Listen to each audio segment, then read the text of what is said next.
This program is provided by Universal Genesis. Here's a wild thought for you. What if I told you that one of Germany's most powerful, most celebrated kings almost never spoke German? It sounds completely backward, right? Well, today, we're going to dig into a fascinating historical puzzle that really challenges everything we think we know about nations and the languages that are supposed to define them. So picture this. The year is 1808. Napoleon's French troops are marching through the streets of Berlin, its occupied territory. And right in the middle of all this, a German philosopher gets up and gives these incredibly fiery speeches arguing that the German language is the very soul of the German people. But here's the twist. What language do you think the most powerful German king of that era was using every single day? Yeah, the answer is probably not what you're expecting. So let's unpack this apparent contradiction, because it's really at the absolute heart of our story today. These were the powerful words of a philosopher named Johann Gottlieb Fichte from his famous Addresses to the German Nation. Now, you got to remember the scene here. He's making this passionate case for linguistic unity as the foundation for a nation, and he's doing it in the capital of Prussia while it's occupied by French soldiers. Right, so Fichte is saying this, in Prussia, which at the time was the big dog among the German states, a true military and political powerhouse. And the towering figure who really represented that Prussian might was its recent king, the famous Frederick the Great. So naturally, you'd assume Frederick was a huge champion of the German language, wouldn't you? Well, nope, not even close. In fact, it's the complete opposite. Frederick the Great, this powerful king of Prussia, conducted pretty much his entire intellectual life in French. He wrote philosophy, he wrote poetry, his personal letters, including his famous back and forth with the French writer Voltaire, all of it in French. Think about that for a second. The quintessential German king was thinking, writing, and probably even dreaming in the language of his rival. So why? Okay, to understand this, we need to zoom out a little, because this wasn't just some weird Prussian quirk. This was a European thing.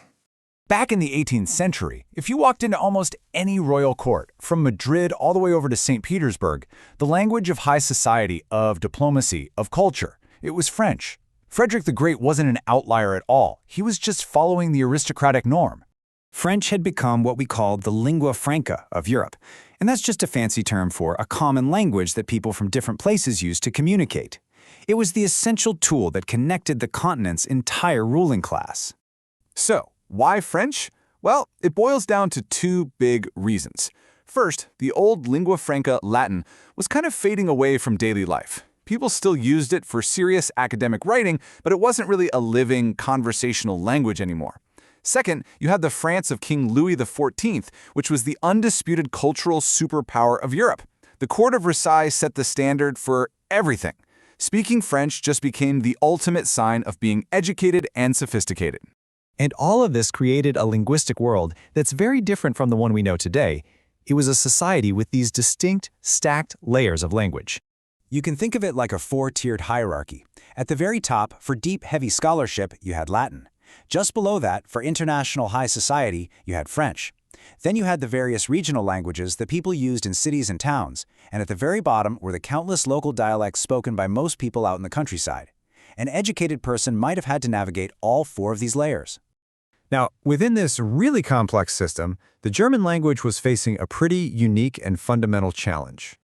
And this gets to the crucial problem. While we talk about the German language, a single, unified, standardized version of it didn't really exist yet. There was no single correct German that everyone agreed on. And that makes it pretty tough to adopt as a language for government or high culture. And if you compare it to its neighbors, Germany was really late to the language-building game. A standard English started to take shape centuries earlier, helped along by London's influence and the printing press. France, which was already a strong centralized country, established a standard French even earlier. Germany, on the other hand, was lagging way, way behind. The reason for this was political fragmentation. You see, what we call Germany was actually a patchwork of over 300 independent states, kingdoms, duchies, cities, you name it. With no single political or cultural center like a Paris or London, there was no authority to create and enforce one standard language. And the dialects from, say, Bavaria to Saxony could be so different that communication was actually pretty difficult. So if politics couldn't unify the language, what did? Well, the answer wasn't politics, it was culture. It was actually culture, not politics, that started to forge a common German language. First, you had Martin Luther, whose German translation of the Bible created a shared written text that spread across all the diverse German-speaking lands. Then centuries later, you had literary giants like Goethe and Schiller, who elevated German into a language of world-class art and philosophy.